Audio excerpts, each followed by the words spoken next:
Hey, welcome, Hello, welcome, Carson. welcome. So, welcome to another episode of Outkast Pirate Radio.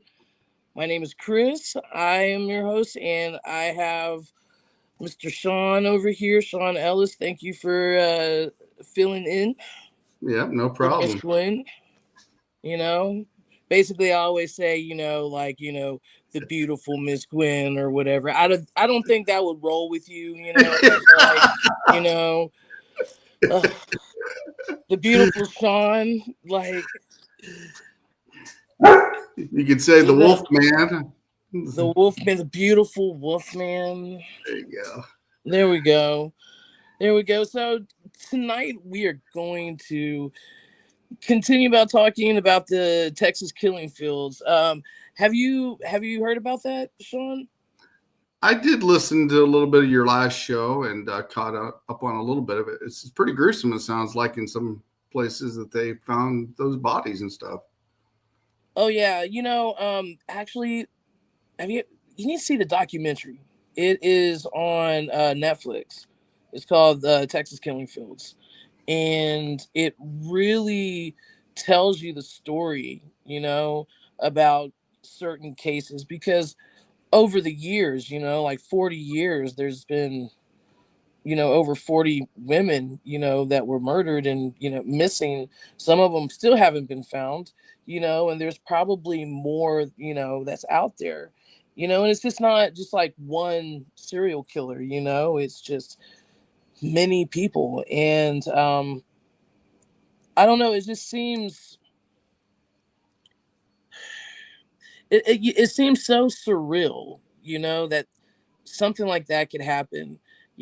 Especially in a coastal town, where I grew up in Hmm. Galveston, and just along the 45, going all the way to North Houston, to Conroe, and the bodies along the way, from west to east. You know what I'm saying? Yeah, East it's to a lot of, west. definitely a lot for sure. No, no, absolutely, absolutely.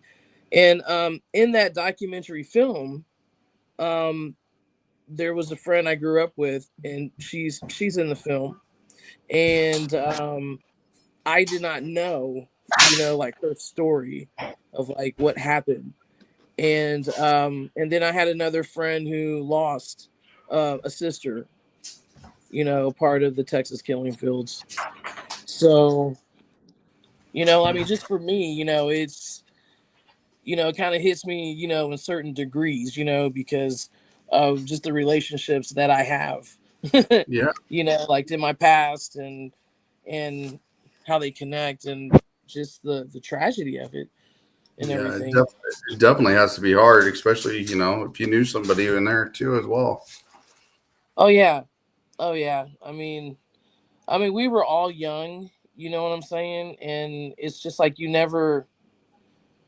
just never would think, you know what I'm saying? In a million years. I remember when I was in 8th grade, and there was this kid, and I can't remember his name. We'll just call him Michael, okay?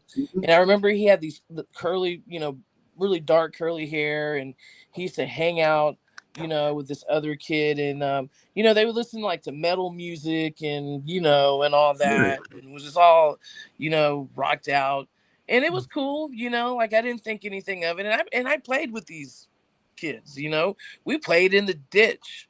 I didn't know how dangerous that ditch was because it goes out to the ocean, like if Yeah. you stepped out, but we used to play, and they were like, into, I guess, devil worship, or just like Wow.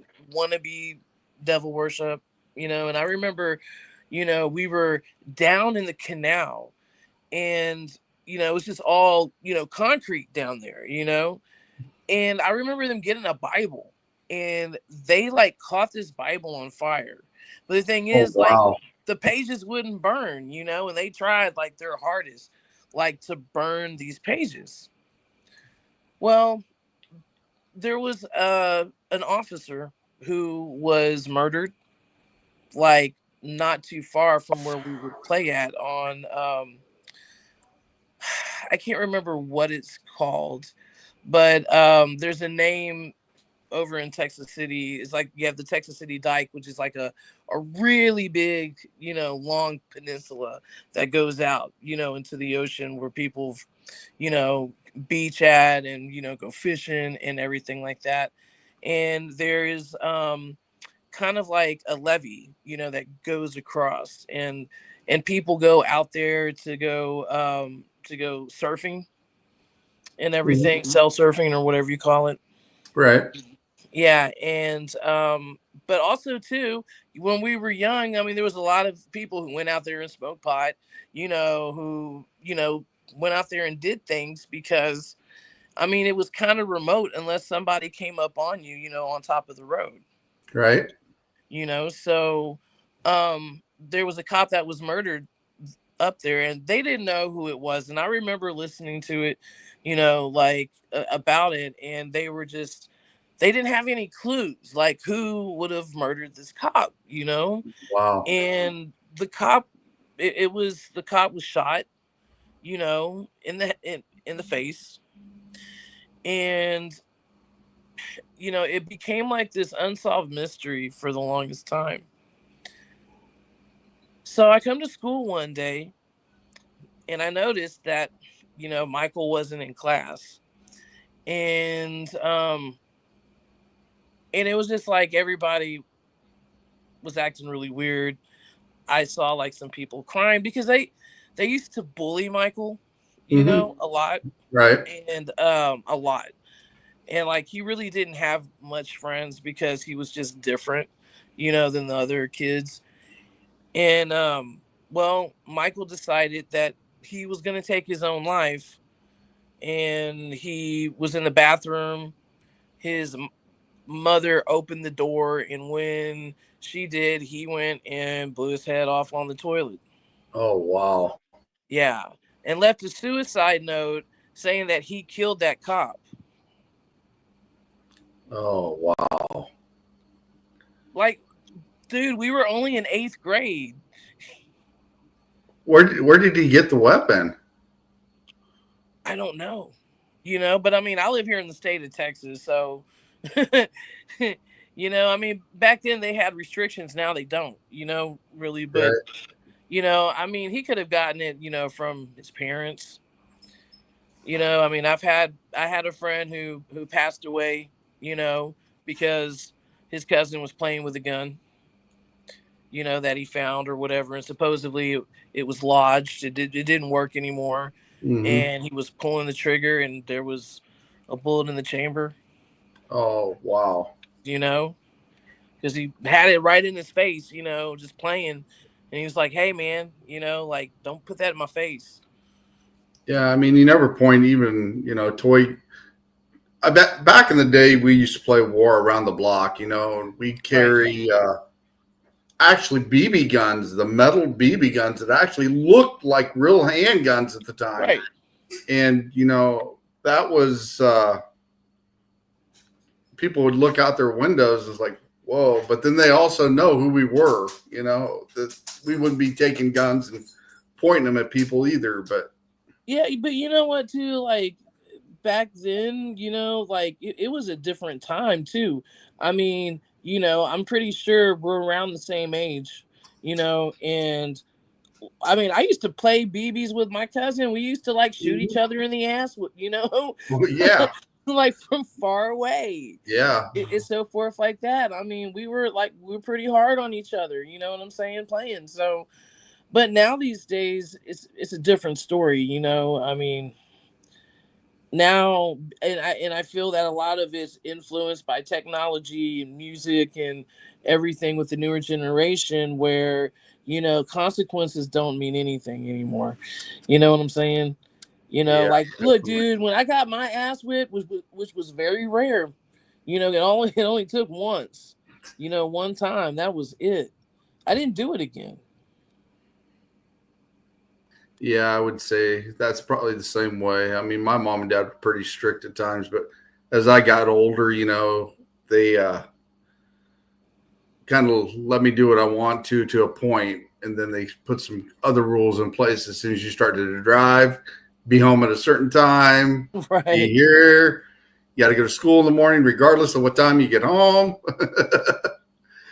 But yeah, And and sometimes and I just like, I don't know, it haunts me a lot because the fact that I knew someone who was found, what I'm saying, in the killing fields. And it was just kind of like the same thing, like didn't get along with the parents, had an argument, what I'm saying, decided to run away. it's sad nowadays. I mean, with everything She was going found on, dead in a ditch. with Yeah. everything going on, and both parents working all the time, and then the kid feels left out or neglected, or then they get the depression and everything else with it. And that's just, they need somebody to be there. And with the way things are, it takes two people to make an income anymore. Right. But then, you have like teenagers too who, they don't care, they don't care what the consequences are, no matter how much you try to like steer them, in that direction. They're, it's like a maturity level thing, I mean, all kids make mistakes, I mean, that's how you learn. You I, know what I'm I, saying? I think the scariest thing I hear nowadays is the generation underneath me, for whatever reason. They say if they die now, they've lived their life. Why would you want to die so soon at a young age? That's crazy. I mean, I'm 53, and Right. I never thought about that. I mean, there's times, I did have my ups and downs, and it did cross my mind, Right. but still, you got to go through that trial and tribulation in Right. order to get past it. And once you do, you're fine. But some people, it takes a lot of friends and stuff to get through that. Yeah, see, like my mom was the same way. Like she act like when she turned 50, like she's supposed to get a gold card or something, like get senior citizen discount. And I'm like, "Mom, you're not even a senior citizen." But she was like, "I just want to get old and die." And I'm like, "But why? Like, why do you want to be miserable and then turn to dust?" Like, but my mom was all about that, and so my mom used to be overweight. She lost, a lot of weight or whatever, and Mhm. she didn't have like a lot of sagging skin, but because she smoked, you know what I'm saying, and she was a big drinker back in the day, I mean, it took a toll, you know what I'm saying. Almost um definitely. yeah, physically, I mean, she was still an attractive woman, but like she used that to her advantage. Like, she was like, "Guess what I got?" I'm like, "What?" She's like, "I got a discount over at McDonald's." And I'm like, "What?" She's like, a senior citizen discount." And I'm thinking to myself, like, you're not a senior citizen. Well, they don't know that, and don't tell them. You know, like she just lived off of like trying to get to those geriatric years. You know, like I don't get it.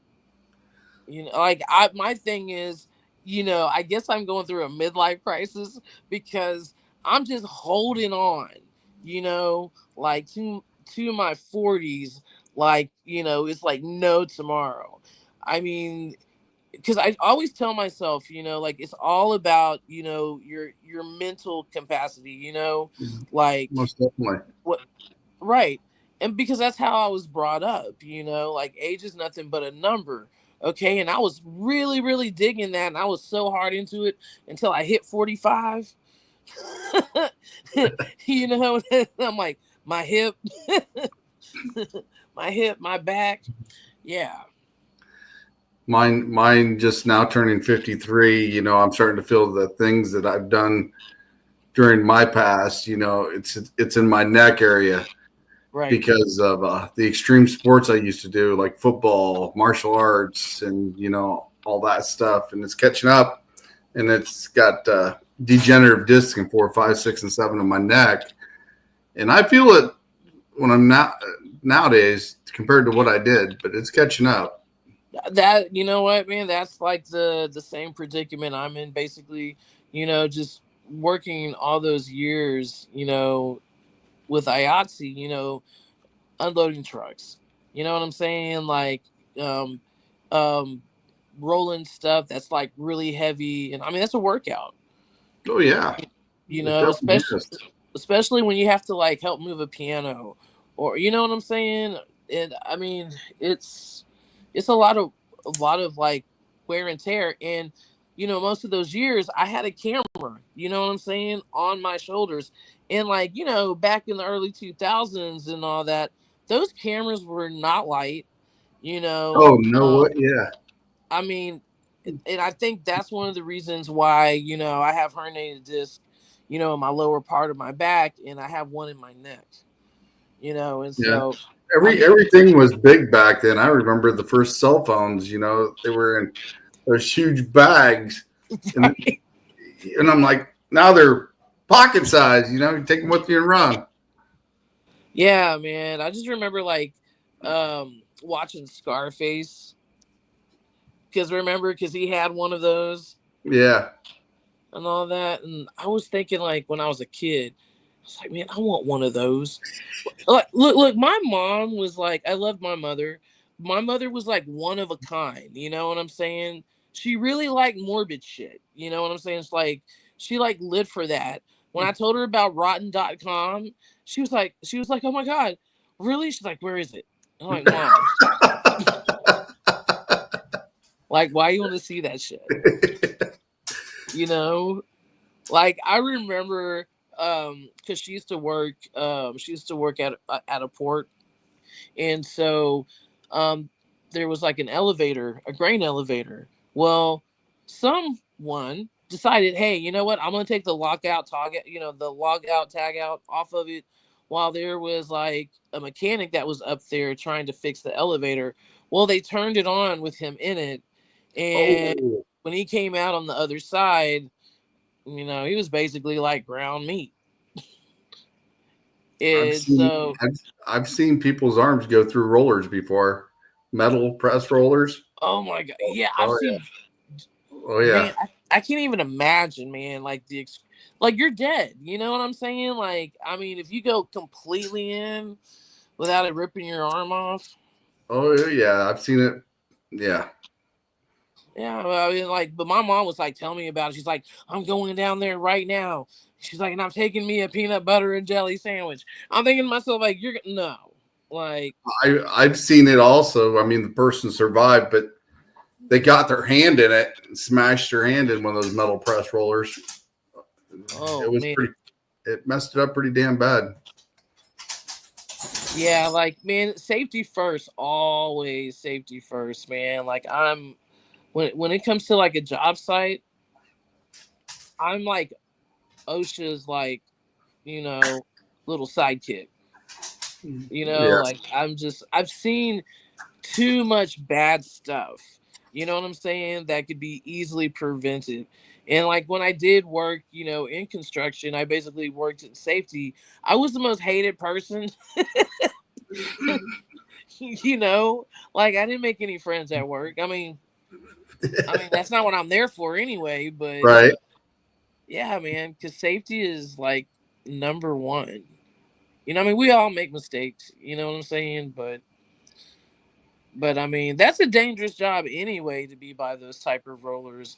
I mean, I can't even imagine like in the early 1800s during the industrial age, when they had all them gears and they had kids, you know what I'm saying, Mm, working that stuff and then getting caught up in it. And you know, I forgot what, I think it was a mill, but I think it's supposed to be haunted. Do you know what I'm talking about? Like there yeah. was like several children who passed away Hmm. because they were working at this mill.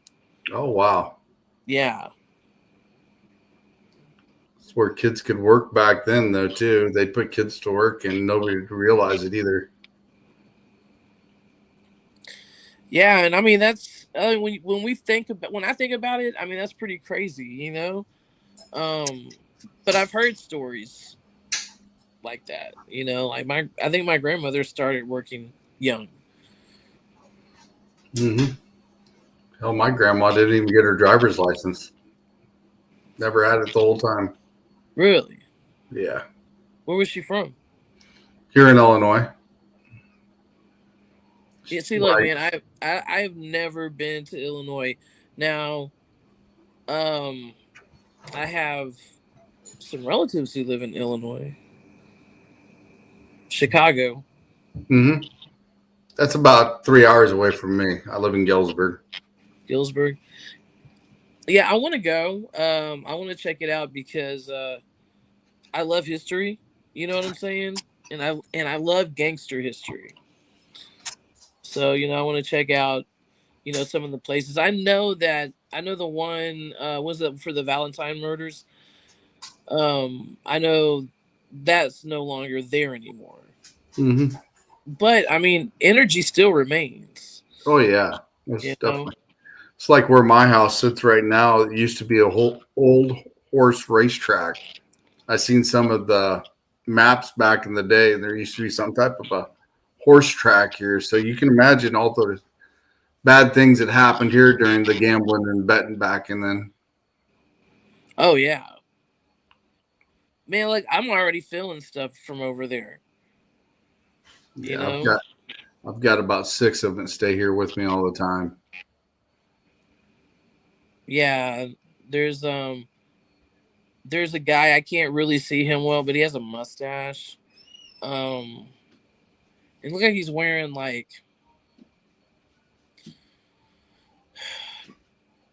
I want chaps, but they don't look. They're weird.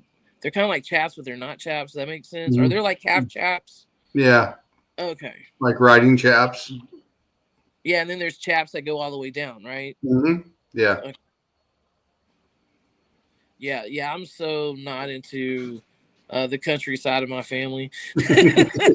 I mean, look, man. I have family in East Texas, and they bull ride and all this stuff. Like, man, you can't get me on that. My Ag 101's not good at all. So, yeah, you have a lot of energy over there. Hmm. My house sits on old limestone blocks too. Oh, yeah, because I feel something. I feel something in the corner, but it's weird. But it's like I'm assuming it's like a female or something because it's like she's very like seductive. You know what I'm saying? Like Hmm. she's just like, hey, and she's just like real sensual. I And have got I have got EVPs throughout the house from in here. Yeah. yeah, I mean it's amazing, when you live in a haunted air, a haunted space, and and you're able to like capture things like that. Um, I mean, where I live at too is like it's currently haunted. It's not like where I used to live. I don't want to ever go through that again. That was insanely crazy. And I have people still contacting me who want me to come back over there because they feel like something is going on. Hmm. There's one gentleman, I won't say his name, but he was telling me about things that were happening to him, like on his property. Like four people passed away, on, in the trailer. And from what I can remember, living in the neighborhood, I think it was like there was one guy who OD'd, and then there was one guy who moved in and he was waiting to get his lights turned on, and it was really hot. And that night he died in his sleep. Oh wow. And then there was a couple, a married couple that were living there. Both of them, had demons of their own. Uh, the husband was like, an extreme alcoholic. The wife was addicted to pills, and she ended up ODing, passing away. But then what was, uncovered about the situation is that he intentionally gave her like a concoction, you know, to intentionally OD. And Oh wow. as she was like ODing and all that and foam was coming out of her mouth. He just walked across her and then went to bed, went in his room and went to bed. Wow. Yeah, he disclosed this to her best friend, which I think had some type of crush on her, and was acting weird and, trying to get her to wear his ex-wife's clothes, and was promising her that she was going to get his inheritance, and all this stuff and everything in his house because he was dying too. He had aneurysms and he had a congestive heart failure. Hmm. But Wow. just the evilness for that to happen. And see, this is not like the first time that something like this, you know what I'm saying, has happened in that neighborhood. Like I lived there for 10 years. The evil there is just, you know, it it possesses you when you least expect it. You It know what I'm does. saying? It will grab you, especially when you're at the bottom of your plateau, at the bottom of the barrel, I should say, and no one's paying attention. Nobody wants to help. That's when things happen. No, absolutely, absolutely. And man, I can just tell you, I will never forget that experience living over in Bay Oaks Harbor. It used to be an old plantation, but before that, it used to be, of course, Native American grounds. Um, from what I read, because Baytown has rich history all the way to the Ice Age. Mhm. It's that, of course, basically the land was taken away from the Native Americans and all that. And I was like looking at the like owners, and there was two plantations. So there was Belle Prairie Plantation and there was Evergreen Plantation. These plantations were kind of like across the street from each other. These plantations were pretty big, and they had slaves on the plantation. It used to be like a Mhm. sugar cane, and I think possibly cotton and rice, or or sugar cane and rice, and so it has a lot of history. But I didn't know anything about this history, you know, until I had my first encounter with the spirit named TB, and that's when, I my wife found out who he was, Mhm. and he was buried right down the road from us. I kept on hearing TB in my head, you Wow. know. And this was the night when we had people come over, and we had one psychic medium who actually provoked the spirit, and then that the spirits, and then that's when just like hell just happened. Yeah, I Like don't. I physically got attacked. The the psychic got attacked. you know um there was one lady that was with us, and she has a disease which is hard. It's a neurological disease, so she Mhm. can't hold things very well.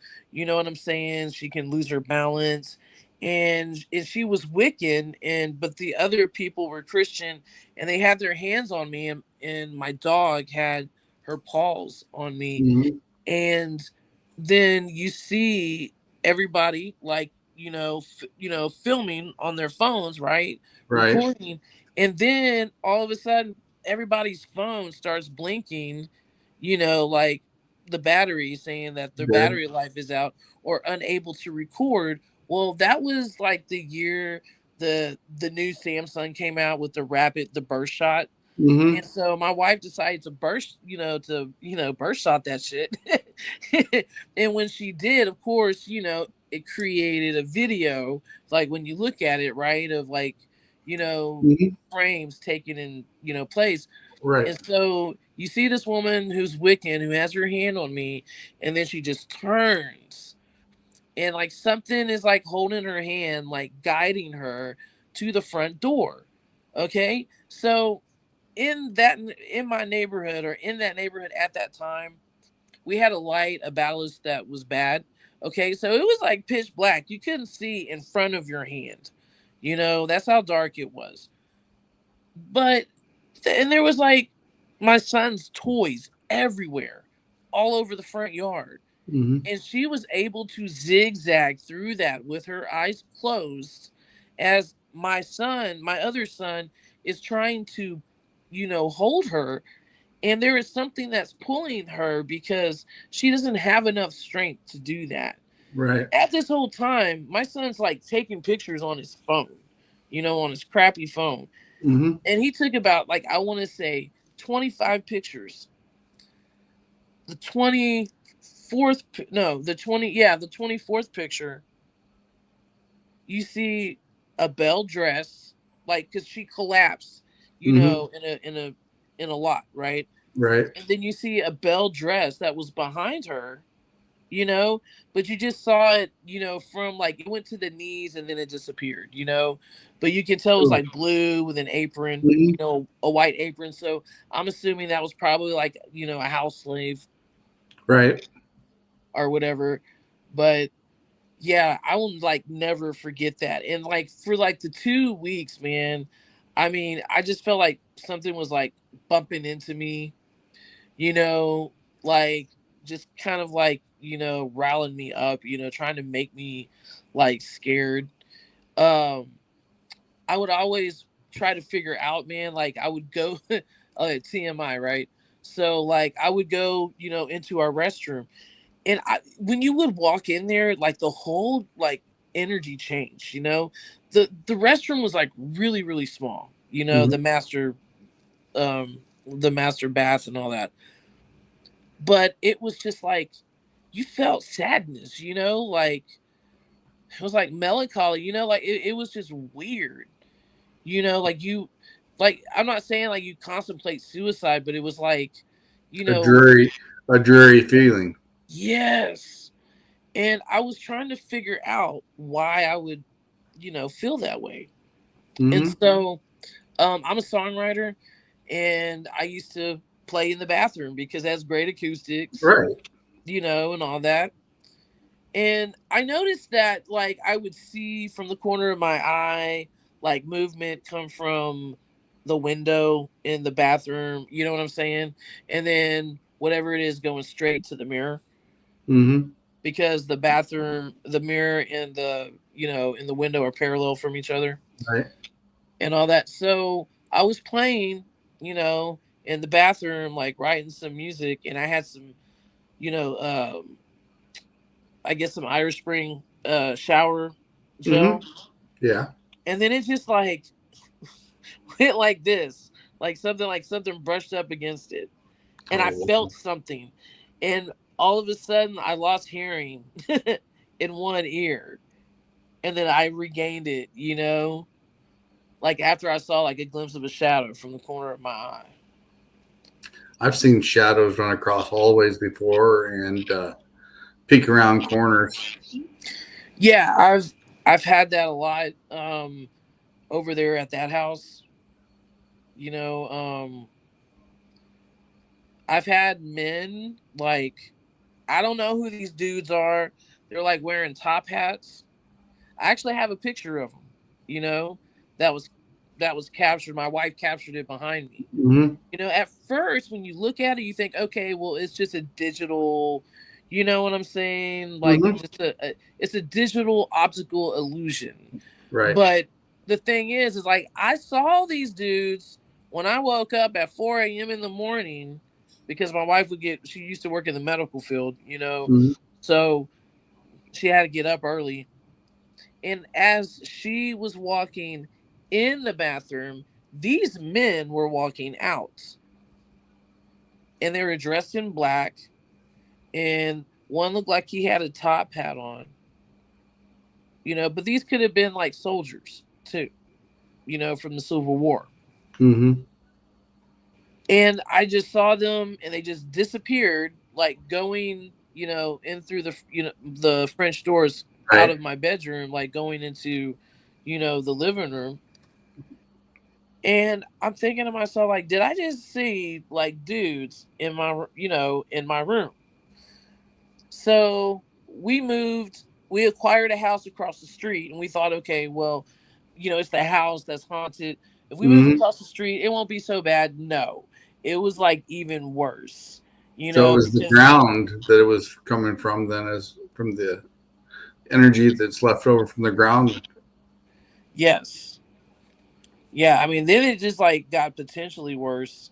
Um, my daughter was like touched inappropriately one night, and she was laying on a mattress in my other son's room, and it was on the floor, and she was laying on her back.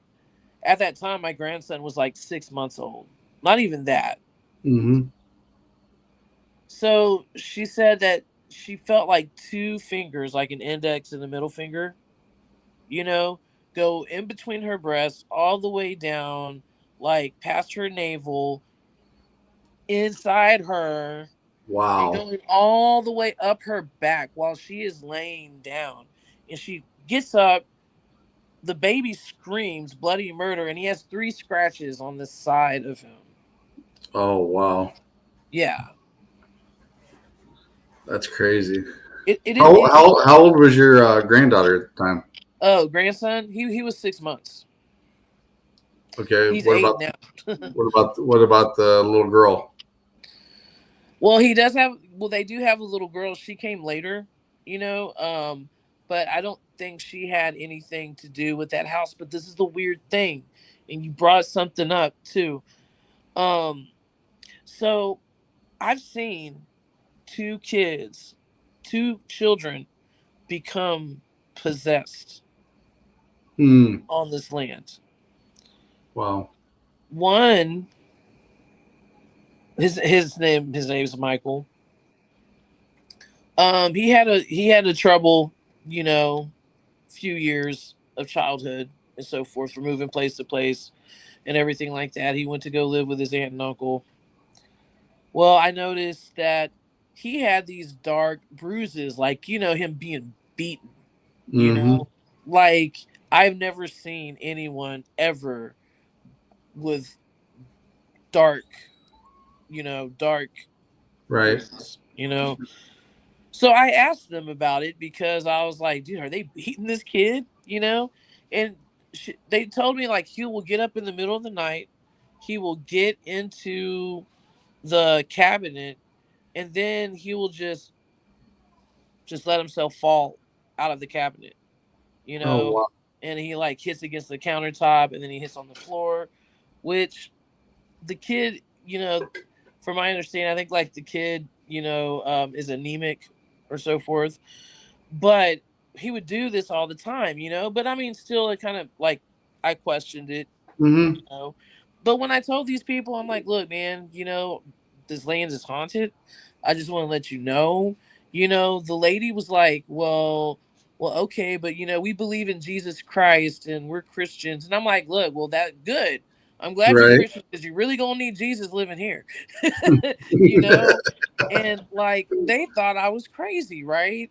So that night, you know, um, the lady, she was in the living room, and she fell asleep. Now, she had cerebral palsy, so she had to, use crutches to get around and all Hmm. that. She said that she opened her eyes and she saw this guy who looked like a farmer running straight at her, and then she jumped. And when she jumped, she was in her bed and she doesn't know how she got there. Her husband was working nights at the plants, and there would be no way. She's like, I would have remembered if I walked, you know. Right. She's like, I don't remember anything. And if she was under the influence of something, how would she get there? I mean, that's hard. You know what I'm saying? Right. If you're Right. disabled, Right. Especially that. right? So, and then her and her husband got woken up after that happened. I want to say maybe like a few weeks later, they get woken up by commotion, like people talking in their living room.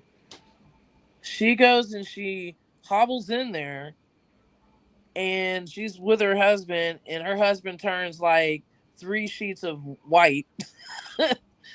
And she said there were two. like two soldiers talking to each other, standing behind her chair. Dang. And she was like, "Hey, what are you doing in my house?" She was like, "They were like, what? You can hear us?" And then like one of them turned and like part of his face was blown off or whatever. And then they looked at each other and then they started laughing and they just dissipated. Hmm. You know. Now look, I could not believe her or do believe her, but the thing is, it's consistent what we've seen. You Right. know, so it's like I It's can't. hard. It's hard to do disagree with somebody when you get more than one story that actually falls in line and the same thing, the same names, etc. as well, because that's just verifying everything that you found or you investigated as well. No, absolutely. And then like not too long after that, actually, it was the same night that this happened. So this has never happened to me. Okay. I still don't remember, basically. When I was over there, we were talking, and then I do remember asking for pen and paper, like, hey man, just give me a pen and paper, pen and paper, pen and paper. Mm-hmm. That's all I remember. Then I just remember like taking a deep breath and looking down, and I drew this picture of this man, Mm-hmm. you know, and like he had like mustache. He looked mean, Mm-hmm. he really looked mean, and I don't remember doing this at all. Mm-hmm.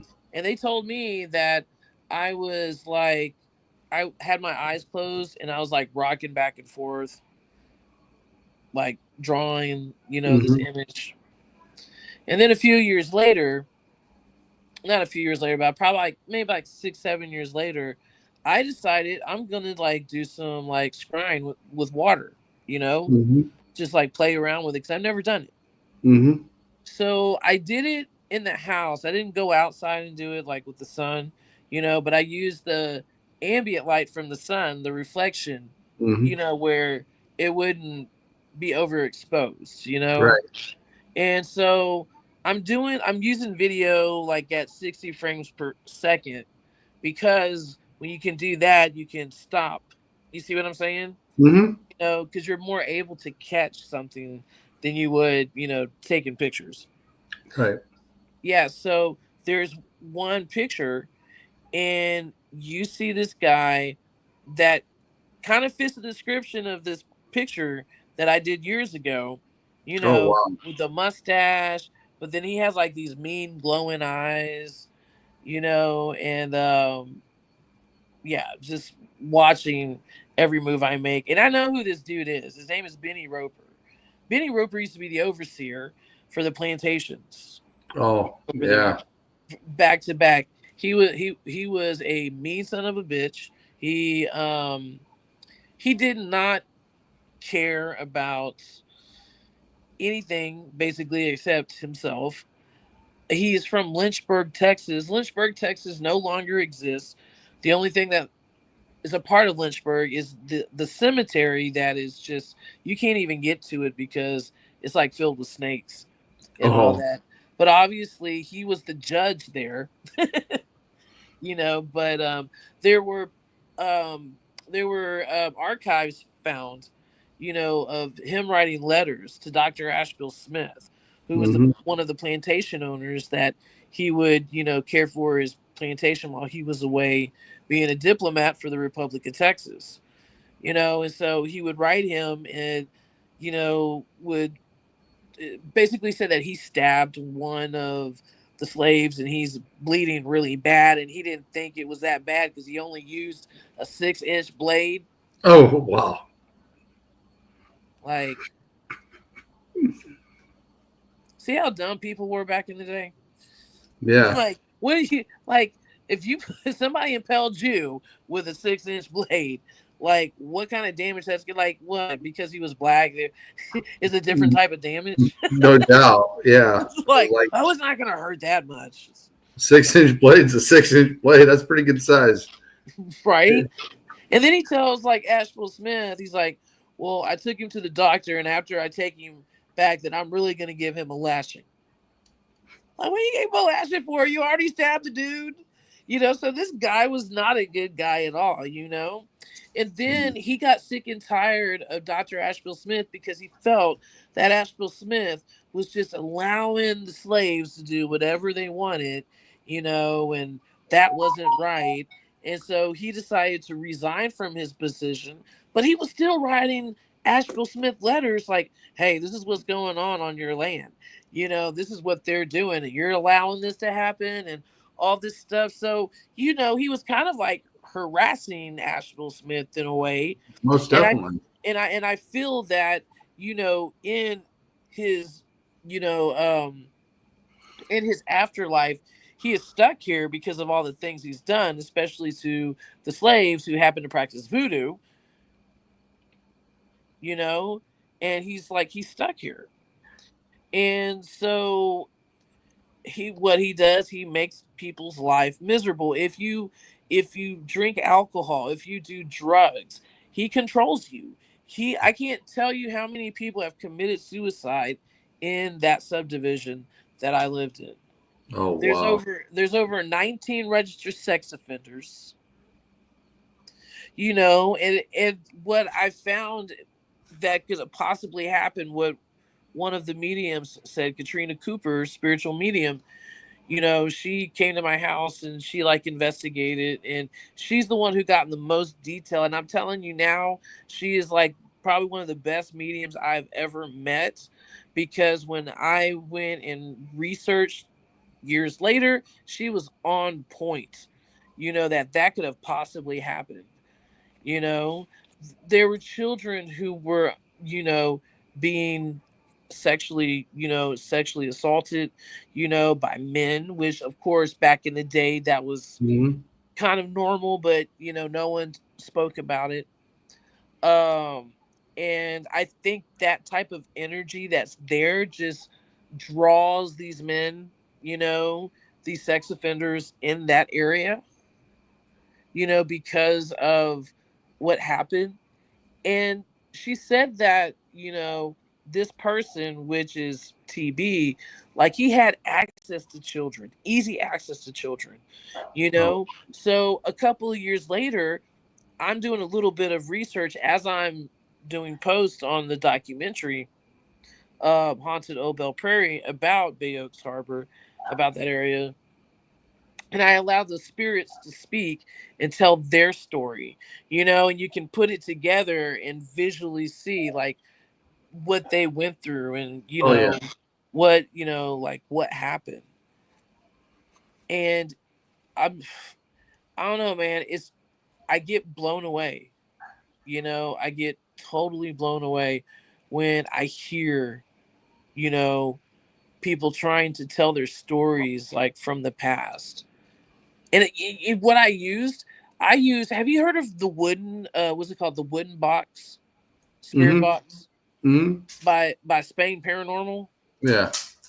Look, man, I think that was probably the best free app, you know, that you can use for spiritual communication.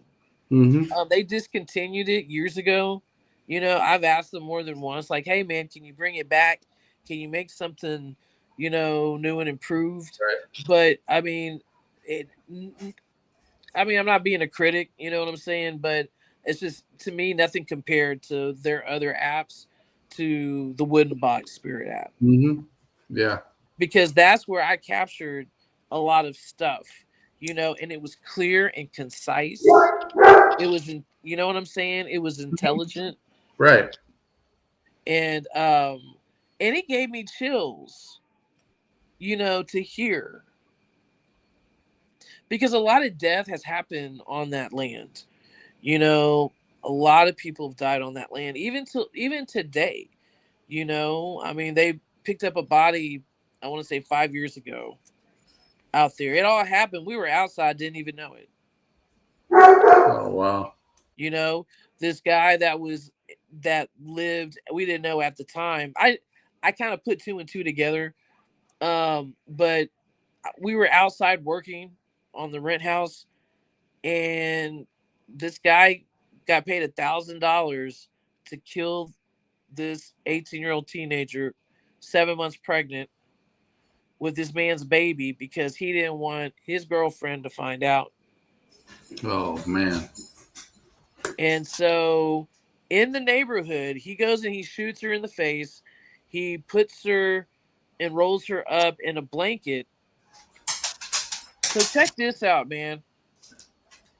And then he throws the body, okay, on the Tri-City Beach Road, which Mm-hmm. is, which there's a fence, a wooden fence that, separates the neighborhood from the road, Right. okay? And went and dumped the body on the side of the road across the street from where this dude was living in his RV.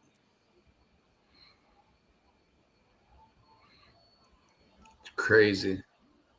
Okay, what's even more crazy is that, just with my psychic ability and so forth, I don't know. Sometimes when you feel death or you feel the fear of someone in the Mm-hmm. past, who've died a horrible death, Right. that's just a weird feeling, like the heart Yeah. sinking into your chest, Right. and all that. And like something told me to go down the road to Casavac. That's a street name. The names are like north and south. So I went on Casavac North, and the girl's body was across the street, but there's like, I want to say like a half-inch gap, you know what I'm saying, in between the gate or in between the wooden fence. So you can see everything that's going on. What Mm-hmm. was weird is the guy who killed her, he was facing the other direction. You know, anybody who's going to be nosy, right, of a murder Right. investigation or whatever, and if it's almost in their backyard, they're going to be looking over the fence. You know what I'm saying? They're going to Mm-hmm. be interested of what's going on. He wasn't. He acted like none of that stuff was ever happening. That is definitely crazy. It is crazy. It just goes to prove maybe some places it's the ground over, you know, them dealing other things because it's like you said, sometimes it's maybe a possession, maybe you got that attachment for when you're at your lowest point, and it makes these people do strange things and they don't even realize they're doing it. I mean, Oh I've yeah. No, I I've mean, witnessed. I've done it. I feel like I've gotten possessed a couple of times. I mean, I've witnessed a 12-year-old boy pick up the front of a John Deere riding lawnmower that's got 3 blades wide on it, pick the front end up of it, and bounce it like a basketball about 10 times. Oh wow. Yeah, and it was a good sized mower, and he was only 11 at the time, or 12 at the time. So, Damn. Yeah, I mean, and like I said, going back to, that kid Michael, after I did all that scribbling and all that, and like, did the artwork or whatever of the face, he mm, comes out and he looks like he's sleepwalking. Then he does a 90-degree turn and walks in the bathroom, and then you hear him scream bloody murder, you know? oh, So we thought, okay, well, he's sleepwalking, best not to wake him up, walk him back or whatever. mm, I go in there and I'm like, hey man, are you okay? Okay, I'm recording it. My wife is recording the whole thing. And because like his aunt and uncle feel like, hey man, I think he's possessed. And so they gave me the Bible. I tried to give it to him. His facial expression started to change. He was like right in front of the commode. And I'm mm, like, hey, Michael, like, hey, let's pray. And he mm, just started making like this guttering sound and all that. Like, the vein, like in his forehead start to like protrude out. mm, It looked like his face was changing, like in front of us. And we all saw this, like all three of us. When I did the playback, nothing that we all saw was on that video. And it's not the first time it's happened, you know? The second time it happened was with my kid. with Yeah. my son, and I still feel that there's something attached to him, because he has that gift, he has that psychic ability, Mhm. you Well, know. it's passed down from generation to generation. That's for sure. Well, I mean, like, Yeah. look, he's my adoptive kid, but Yeah. I knew about him years before he was ever born, you know, and so we have like that, connection, Hmm. but I just feel like, there's something that's attached to him from that house because he would always like play with this little girl that wasn't there, Hmm. and then I seen this little girl a few times. I actually Right. have video of her, two times. Mhm. We are And almost at the top of the hour here, Chris. oh So yeah, we are. time flies when you have a good It conversation. does. It does. And thank you guys for watching. I'm sorry that I can't see anybody like on my side. And I'm trying definitely not to ignore y'all. So thank you so much. I appreciate y'all listening in and tuning in. Thank you, Sean, for being my little co-host. No problem, man. Anytime. It's been fun. It's been fun. And y'all have a great evening. Good night. Everybody have a good one. Night.